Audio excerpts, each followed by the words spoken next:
Let me show you how to add a custom skills to your Knack3 solution. First, go to your dashboard, select the ticket viewer, and open a ticket in Jira.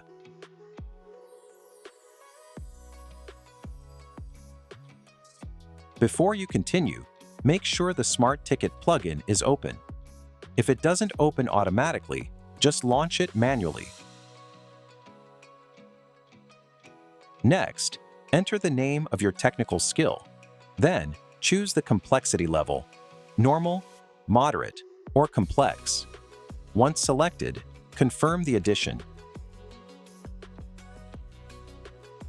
Now, go back to your dashboard and verify that your custom technical skill has been successfully added. And that's it. Simple, fast, and efficient. For more information, check out our FAQ at knack3.com.